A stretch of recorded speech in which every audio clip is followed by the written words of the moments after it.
Welcome to the Tech Egg. Don't get scrambled. Enjoy the video.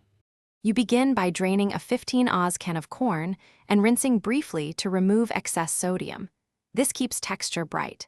Heat a skillet over medium and melt 2 tablespoons of butter with 1 tablespoon oil so the butter won't burn.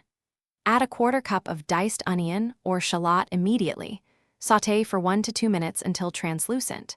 Doing this first builds a savory base, and you're already developing flavor instead of waiting. Keep the corn handy and move to the pan. Once the onions are translucent, add the drained corn and spread it evenly so kernels contact the hot surface. That creates a light caramelization for flavor. Season with 1/2 teaspoon salt, 1/4 teaspoon black pepper, and a pinch of sugar to enhance sweetness. Sauté for 4 to 6 minutes, stirring occasionally. If bits stick, deglaze with 1 to 2 tablespoons of water or broth, scraping the pan.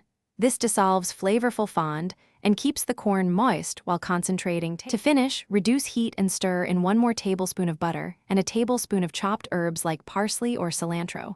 Butter adds silkiness while herbs add freshness.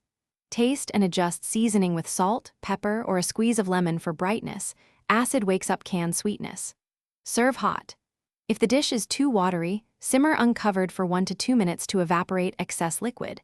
If it tastes flat, add salt or a little acid. That single troubleshooting tip saves texture and flavor.